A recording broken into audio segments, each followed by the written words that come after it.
You have been taught a lie about what it means to be meek and humble. You have been led to believe it is a weakness, a passive acceptance of life's burdens, a quiet resignation to being less than you are. This misunderstanding has kept you from one of the most profound and active spiritual laws in the universe. What if I told you that the call to be meek and humble in heart is not an invitation to become a doormat, but a direct summons to access a power so immense, so absolute, that the human sense of self must first be stilled to bear it? This is not about diminishing your life, but about unveiling the infinite life that you are. We are not here to discuss a moral virtue, but to uncover a practical, demonstrable truth. Stay with me, and you will discover how this single principle, rightly understood, becomes the very key that unlocks the kingdom within. Consider for a moment the image that instantly forms in the mind when you hear that command. It is a picture of someone quiet, perhaps even timid, someone who does not assert themselves, who steps aside, who yields to the will and the force of others. We are taught from a very young age that to get ahead in this world, we must be strong, we must be assertive, we must claim our space and defend our rights. The entire structure of our society, from the playground to the corporate boardroom, is built upon this foundational belief in personal power. And so, when spiritual instruction comes and tells us to be meek, to be humble, a deep and natural resistance rises up within us. We recoil from it. We see it as a prescription for a life of being overlooked, of being used, of never achieving our potential. We have been handed a lie, a profound and crippling misinterpretation that has successfully kept us from the very door we are trying to open. This lie is not a simple mistake. It is a fundamental misdirection of the human sense of self. The personal I, the ego, is a structure built on a single, relentless premise that you are a separate entity, a solitary actor in a hostile or competitive world. This I believes its survival, its success, its very existence depends on its ability to fortify itself, to accumulate, to defend, and to assert. It thrives on recognition and withers under disregard. It measures itself against others and is in a constant state of either pride or shame. To this ego, the idea of meekness is nothing short of suicide. It is the voluntary dismantling of its own fortress. And so, the ego, in its cleverness, has reinterpreted this profound spiritual law into a manageable social virtue. It has turned meek and humble in heart into be nice and don't cause trouble. This reinterpretation is safe for the ego because it allows the I to remain intact, even to feel a sense of moral superiority for its supposed humility. This is the subtle trap, the lie that allows us to pay lip service to the principle while our inner life remains a fortress of self. Now, bring this into the sharp focus of your own daily experience. You are in a business meeting, and a colleague takes credit for your idea. The immediate, visceral reaction of the I is one of outrage. It wants to claim its territory, to assert its right, to correct the record, to defend its honor. The entire mechanism of selfhood is activated. Or you are at home and a family member speaks to you with sharpness or disrespect, the I feels the sting, and its immediate impulse is to retaliate, to return the sharpness, to protect its emotional boundaries. In these moments, the world's interpretation of meekness would suggest you simply swallow your anger, remain silent, and allow the transgression to pass. But this forced silence is not spiritual meekness, it is suppressed resentment. It is the ego wearing a mask of false piety, all the while seething inside. This is not the power we are to discover. This is the very bondage we are seeking to escape.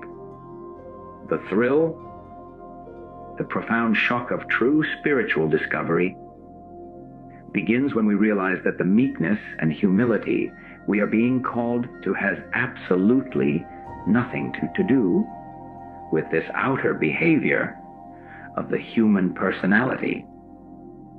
It is not an action you perform on the outside. It is an inner state of consciousness you consent to on the inside. It is the conscious, deliberate, and voluntary stilling of the reactive I in that very moment of provocation. It is not about forcing yourself to be quiet. It is about discovering a place within you that is already quiet, a place that was never touched by the insult, never threatened by the theft of an idea, never defined by the opinion of another. This is the death the world fears. But it is not your death. It is the death of the illusion of a separate, vulnerable self. When that colleague takes your credit, the practice is not to fight or to flee, but to turn instantly within to that place of stillness and to listen. Listen not to the voice of the offended ego, but for the voice of a different power. When the harsh word is spoken, the practice is to stand so still inside that you are no longer a person being insulted, but a transparency through which a higher response can flow. This is not weakness. This is the most active, the most demanding, the most powerful state you will ever know.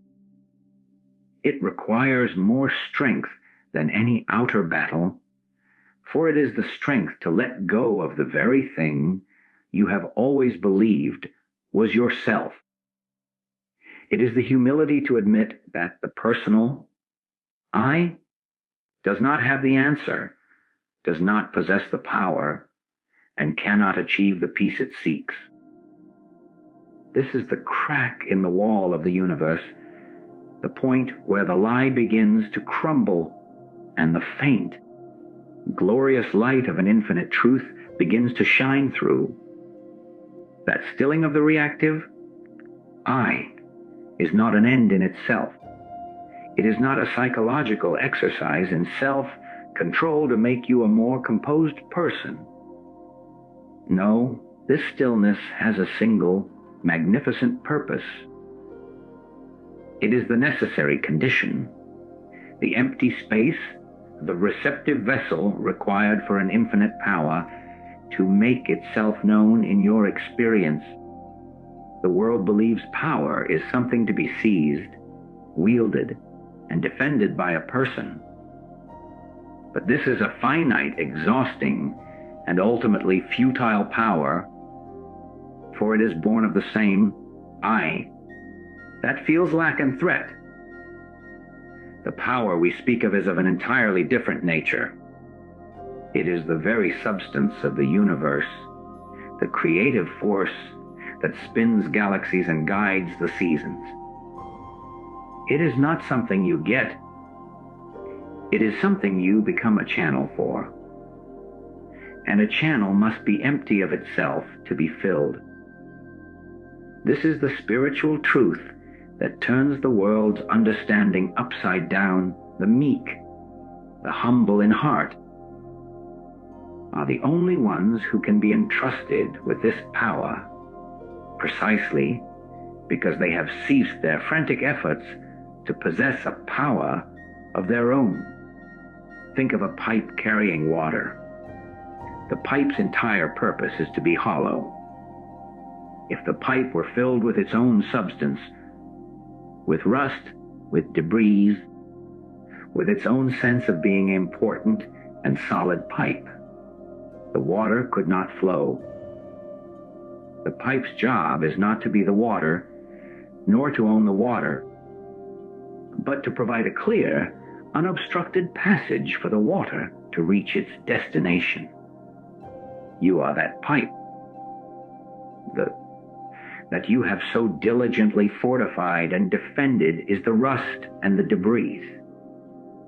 The process of becoming meek and humble is the conscious, deliberate cleaning of the pipe, the willingness to be nothing but a clear passage. The power that then flows is not yours to claim. You did not create it. You cannot direct it for your personal, selfish ends.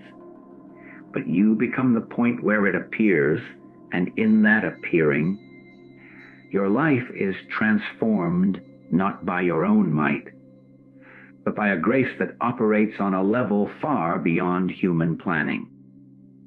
Let this move from the abstract into the concrete reality of your day. You are facing a situation that appears to be a solid wall, a financial difficulty, a broken relationship, a health challenge. The human, based approach is to start pushing against that wall. You strategize, you worry, you marshal your resources, you try to figure it out. This is the pipe trying to be the water. It is exhausting, and the wall often remains. Now, consider the meek and humble approach. It begins with a conscious and radical surrender. It is not a surrender to the problem, but a surrender of the I that is trying to solve the problem. You stop. You become still. You acknowledge, in a deep and authentic way, I of my own self can do nothing. This is not a statement of despair, but the most profound spiritual declaration of truth. It is the cleaning of the pipe. In that stillness, that emptiness of self, a different kind of activity can begin to stir. It may be an intuition, a sudden knowing of the next step that your frantic mind never could have concocted. It may be a spontaneous phone call from someone offering exactly the help you need. It may be an inner resilience that allows you to walk through the difficulty with a peace that defies understanding. This is the flow. This is the infinite power, which is love, which is intelligence, which is supply, manifesting as your experience. This is why the meek inherit the earth. It is not a future reward, it is a present, tense fact. The one who is empty of self does not fight the world for an inheritance. They find that the world, in its true spiritual substance, is already flowing to them and through them, because they are no longer blocking it with their sense of a separate, claiming self. A person filled with their own opinions cannot hear the still, small voice. A person filled with their own plans cannot be guided by a divine impulse. A person filled with their own strength cannot access a strength that is made perfect in weakness. The thrill of this discovery is that you are not being called to a life of less, but to a life of infinitely more. You are being called to trade your limited personal power for the limitless, impersonal power of the universe. The humility is in the emptying. The power is in the filling. And the two are inseparable. They are the inhalation and exhalation of a single spiritual breath.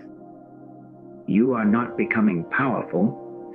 You are becoming the point where power appears. This conscious surrender, this emptying of the personal, I, is the critical turning point. It is the moment where theory becomes practice and where spiritual truth touches the ground of your being. This is not a gentle transition. It is a fundamental shift in identity, and the human sense of self perceives it as nothing less than a death. It feels like a death because everything you have ever known as you, your opinions, your reactions, your strategies for safety and success, your entire story is being invited to fall away. This is the necessary first step, and it is the one the world and the ego within us resists with all its might. We cling to the familiar agony of selfhood rather than face the perceived void of its absence. But this death is the greatest illusion of all, for you are not killing a true self. You are dismantling a phantom, a construct that has masqueraded as your life, all the while obscuring the infinite life that you truly are. The I that must die is the one that sits in traffic and seethes with impatience, believing its journey is being personally thwarted. It is the I that receives a critical email and feels its entire worth crumble in an instant. It is the I that looks in the mirror and catalogs its flaws, or looks at its bank account and measures its security. This I is a collection of reactions, a nexus of past hurts and future fears, constantly comparing, defending, and asserting. Its death is not its annihilation into nothingness, but its dissolution as the central authority of your experience. The process is one of vigilant observation and release. You begin to notice the I in its countless disguises. You see it rise when your political beliefs are challenged, and instead of immediately engaging in battle, you choose to be still inside. You are not agreeing with the other person. You are simply refusing to let the I use the situation to reinforce its own existence. You feel it clench when a plan fails, and instead of spiraling into frustration, you pause and acknowledge. This is the I that is suffering because its will is being crossed. This practice is the most demanding work you will ever undertake. It is happening not on a mountaintop, but in the grocery store line, during a difficult conversation with your spouse, when you are running late for an appointment. Each time you recognize the rise of the reactive self, and you consciously choose not to feed it with your inner dialogue, not to act from its impulse. You are driving a stake into its heart. You are allowing it to die. This feels terrifying to the ego because it has convinced you that it is you. To let it go feels like stepping off a cliff into an abyss. But the abyss is not empty. It is filled with the presence of what you are when the I is silent. It is in this space that you discover you have not lost your identity, but have found it. You have not become a blank slate, but have become aware of the consciousness that was always there prior to the rise and fall of every personal thought and emotion. This death is not a one-time event, but a continuous moment-by-moment practice. You will not wake up one day and find the I gone forever. Rather, you will find that its grip loosens. The storms of reaction that once lasted for days may now pass through in minutes. The need to be right, to be seen, to be validated, begins to lose its compulsive power. And as this happens, something extraordinary begins to emerge in the space that has been cleared. It is not a new, improved you. It is a quality of being that is imbued with a quiet authority, a spontaneous compassion, and a wisdom that does not come from any book. This is the dawning of the true self, the Christ, the I am that was never born and can never die. The death of the I is, in truth, the birth of yourself. It is the humble heart making room for its own divine inheritance. The thrill is in the discovery that every little death of the ego is, in fact, a resurrection. Every time you choose stillness over reaction, you are not losing a battle, you are winning the war for your own soul. You are not moving toward death. You are moving toward the only life that is real. With the clamor of the personal, I quieted, a new state of being emerges, one that is not centered in a person, but is a clear, open channel for a higher activity. This is the state of becoming a transparency. You are no longer a solid, separate entity trying to navigate the world through force of will. You become a lens, focused and clear, through which the light of a divine intelligence can shine, unobstructed by the dust and scratches of selfhood. Your life ceases to be something you personally manage and becomes an experience you consciously observe as it is lived through you by a greater power. You do not lose your function. You become infinitely more effective, for your actions are now guided by a wisdom that far surpasses your own limited understanding. You are not the author of the script, but the actor who has perfectly aligned with the director's will, and in that alignment, every movement becomes purposeful, every word filled with grace. This is not a passive state of being pushed around by fate. It is the most active state of receptivity you can imagine. It is a constant, vigilant listening, a tuning of your entire being to a frequency beyond the static of personal thought. Your mind, your body, your emotions become instruments upon which this divine activity can play its symphony. The decisions you make are no longer the product of frantic calculation, weighing pros and cons from a place of fear and lack. Instead, they arise as a quiet, undeniable knowing from within. You find yourself saying the right word without having rehearsed it, taking the correct turn without having checked the map, meeting the right person at the precise moment of need. This is not coincidence. This is the flow of intelligence through a consciousness that has gotten out of its own way. Consider the artist who, after years of struggle and technical practice, suddenly finds a masterpiece flowing through their brush. They are not laboring over each stroke. They are in a state of inspired reception, and the painting seems to paint itself. Or the musician who loses themselves in the music, becoming not a person playing notes, but the very vessel for the melody. This is a glimpse of the transparency we speak of. Now, Translate this to your everyday life. You are in a conflict.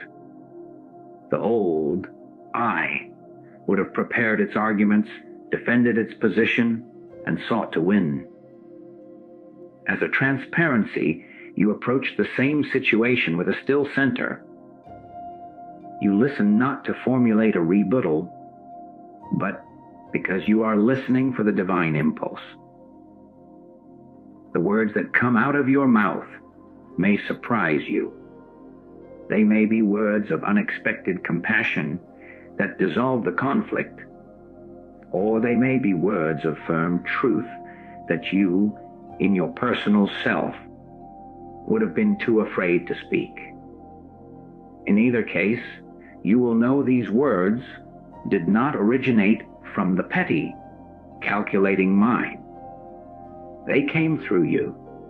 Your work becomes a different activity. You are no longer working for personal acclaim, for a promotion, or to prove your worth.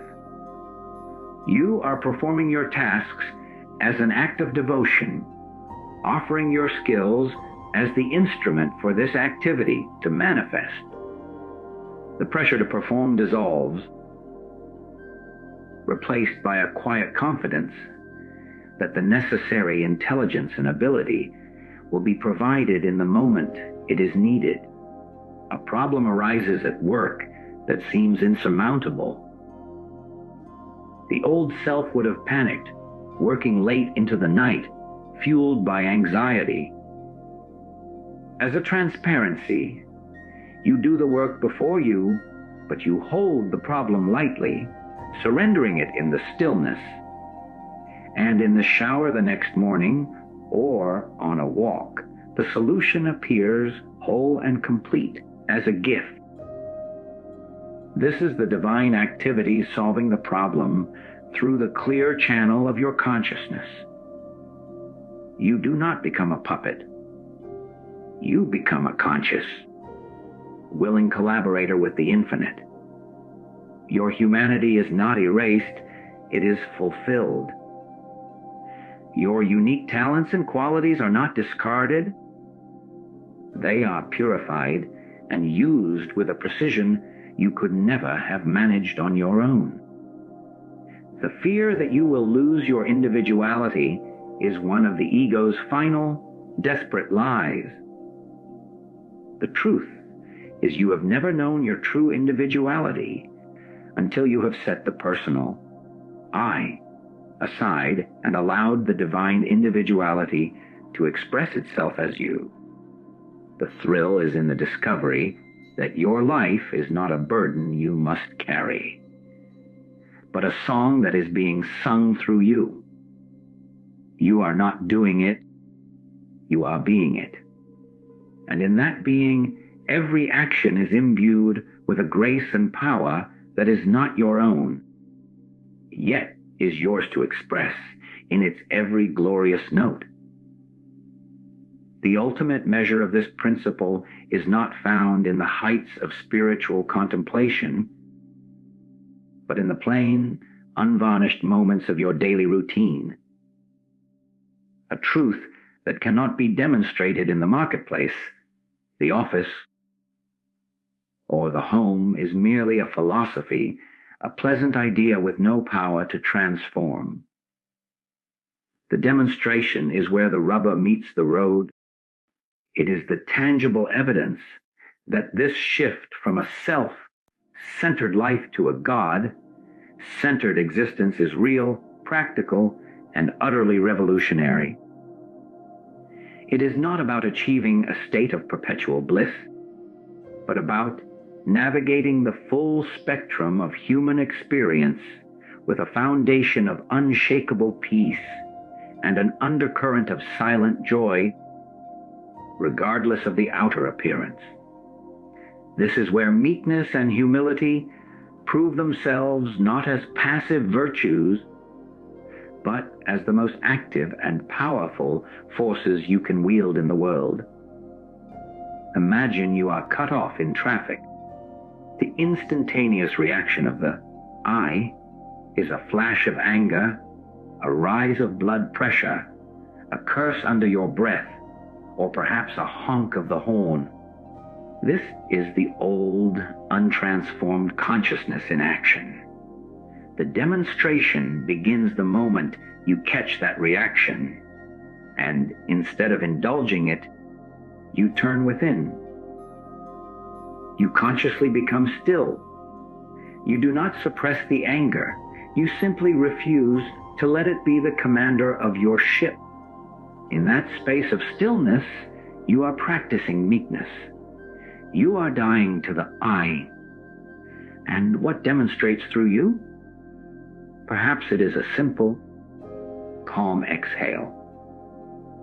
Perhaps it is a moment of compassion for the rushed individual in the other car. The demonstration is your continued peace. The outer event did not change, but your inner world was not conquered by it. This is a practical victory. This is the hidden power in action. Now, consider a more profound challenge, a diagnosis from a doctor, a frightening prognosis. The storm of fear that arises is tremendous. The I screams in terror, projecting a future of suffering and loss. This is the moment of choice.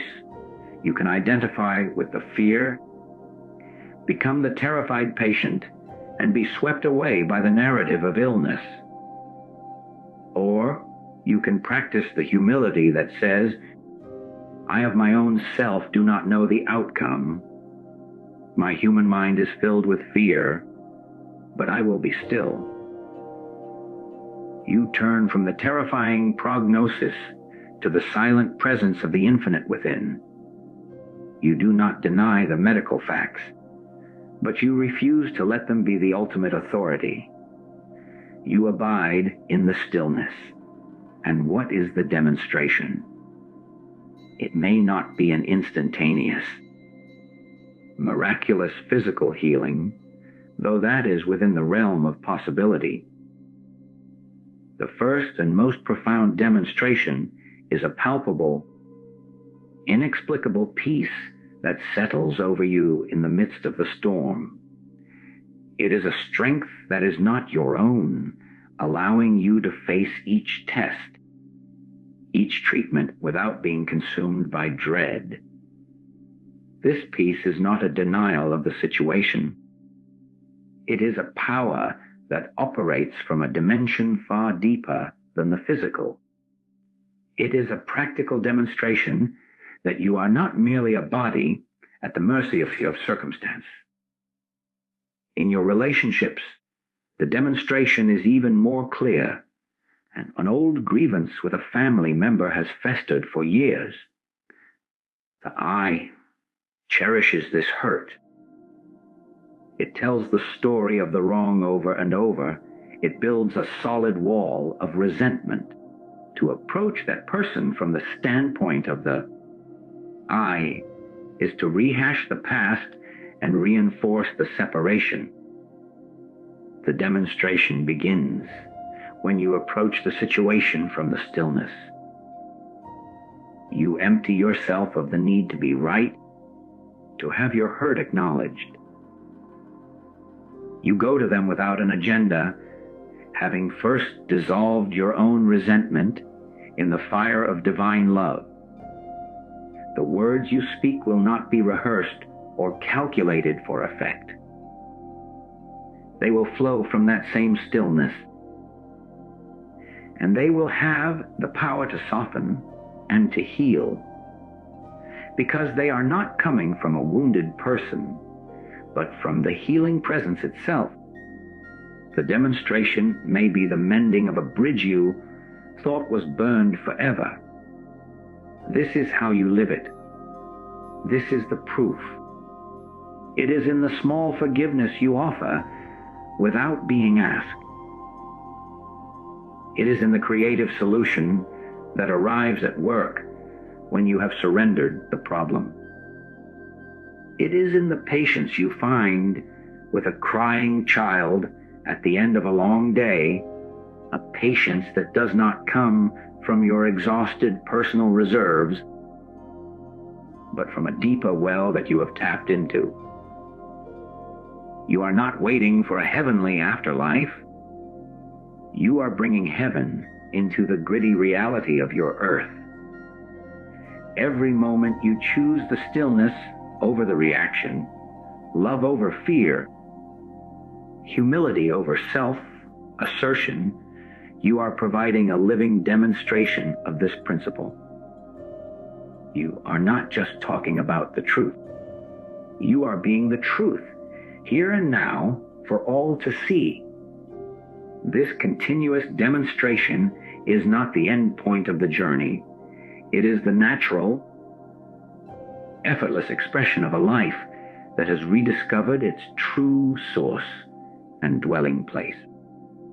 The promise that the meek shall inherit the earth is not a future event, but a present, tense reality for the consciousness that has turned within and taken up residence in the kingdom.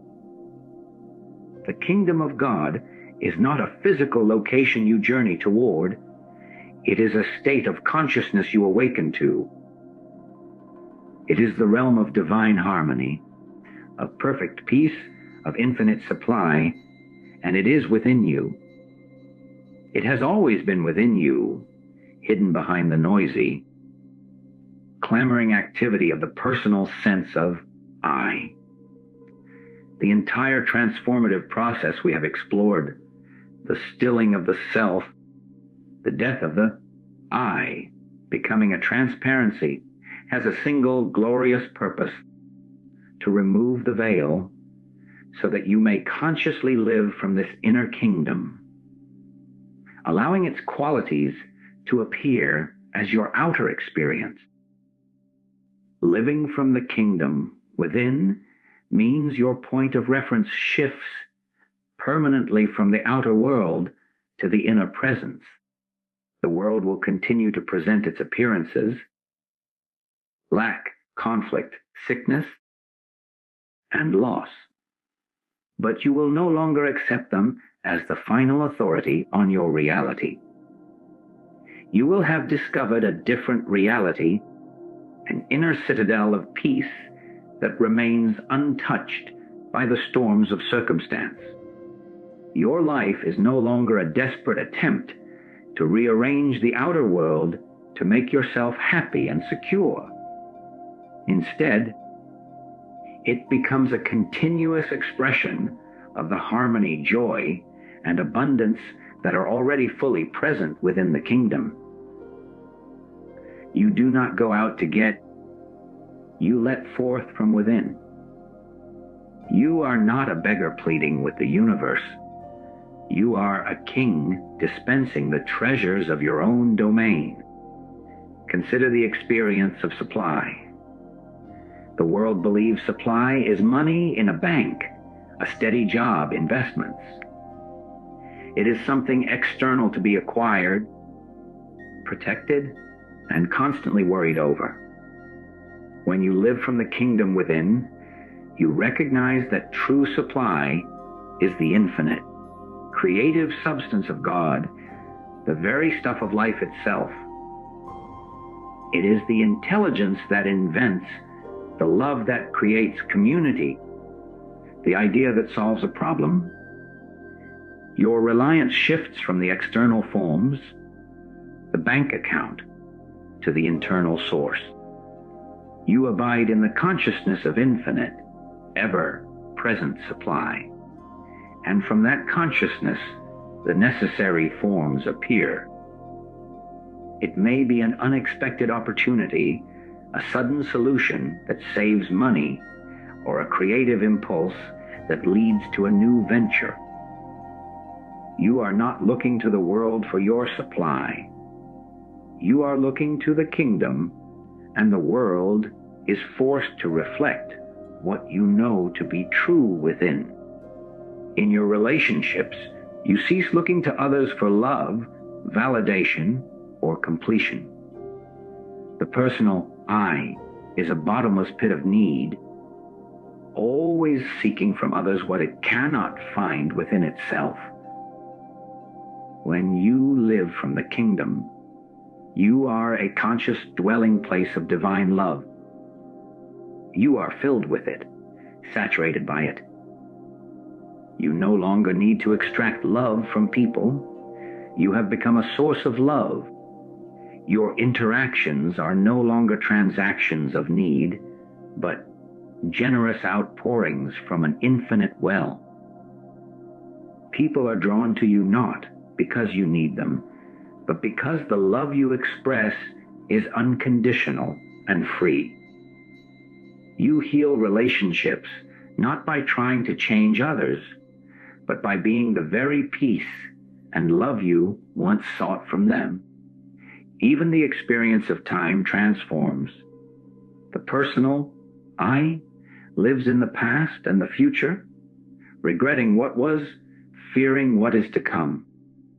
It is always rushing, always anxious. The kingdom is the eternal now. It is a state of timeless being. When you live from within, you are fully present in this moment. The work before you is done without the anxiety of the future or the burden of the past. You meet each person as they are in this moment, not as your history with them dictates. You find a patience and a poise that are impossible for the time-bound self. You are not hurrying toward a goal. You are expressing the perfection of the kingdom here, in this task, in this breath. This is the inheritance. This is what it means to possess the earth.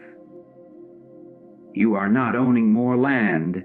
You are seeing the very earth, the very world, as it truly is, a spiritual universe perfectly governed by a divine law, and you are its conscious living center. The thrill is the quiet, unshakable knowing that you are home, and from this home, all things are possible.